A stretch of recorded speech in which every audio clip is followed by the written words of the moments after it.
If you like the content and willing to support my effort, then please subscribe to my channel, give it a like and share it with everyone. Thank you.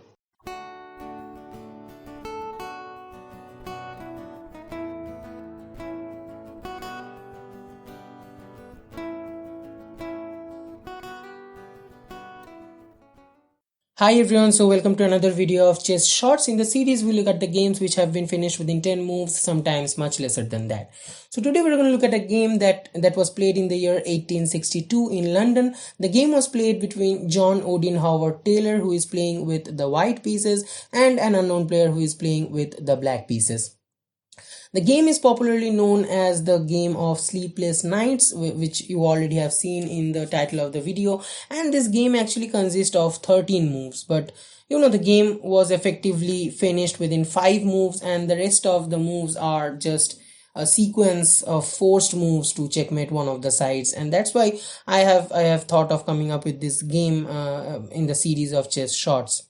However, about the player, John Odin Howard Taylor was born in the year 1836 and he died in 1890 because of some kind of serious illness. He was actually a solicitor by profession in London, and he was a big financial supporter of the game of chess. He sometimes is given a partial credit for the idea of a brilliancy prize in the game of chess. He is also known as the author of the chess books Chess Brilliance, which consist of 100 games, which was published in the year 1869, and Chess Skirmishes, which was published in the year 1889, just a year before he died. So this game is actually one of the very few games that we can find on the current date. So sit back, relax and enjoy this amazing miniature that was played by Mr. Taylor.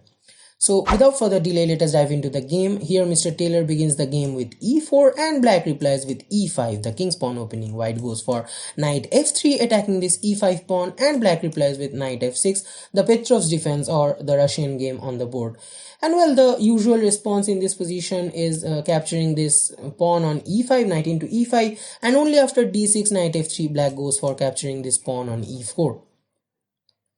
But this kind of line mostly leads to drawish situation, so many of the players do not like to go for this variation. Here also in this game we see that white goes for bishop c4, the Italian variation of the Russian game, and black captures the pawn on e4. We have knight c3, known as the Boden-Kieseritzky Gambit, and here the usual response of black is capturing the knight on c3, and after d into c3, black goes for f6, defending this e5 pawn. Well, in this game, we see that instead of capturing this knight, black goes for knight c5 and white goes for knight into e5, which is absolutely right. There is no harm in it, and till now the position is completely equal. There is no specific threat for any of the sides.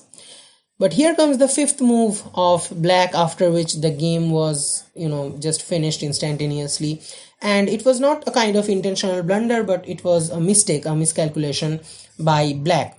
So to kick off this knight from e5, black here goes for f6, attacking this knight, and with this the game was actually finished. There is a mate in 8, not a very complex sequence, it's a very intuitive one.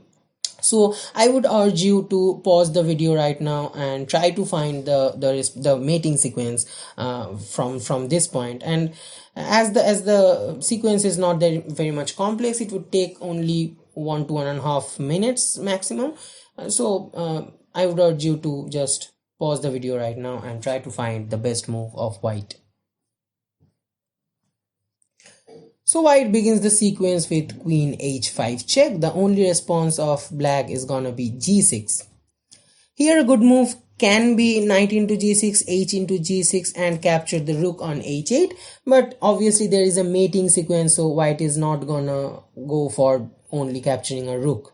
So after queen h5 check g6, white is gonna go for bishop f7 check. The only response of black is king e7, and here joins the another knight, knight d5 check. Now this two knights is gonna move side by side, bring this king from his own bunker to the broad daylight and hunt it down. That's why this game is known as the Game of Sleepless Knights.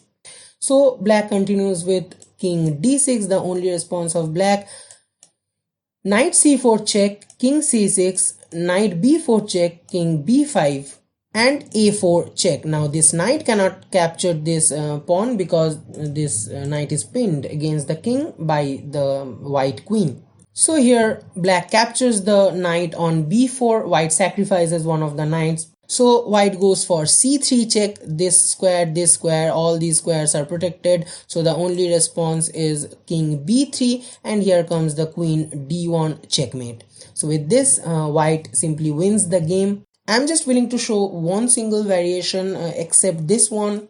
If we go back to the original position, black recently played f6. It is the fifth move of black, and suppose you have thought of bishop f7 check instead of queen h5 check. There is a certain mating pattern for white.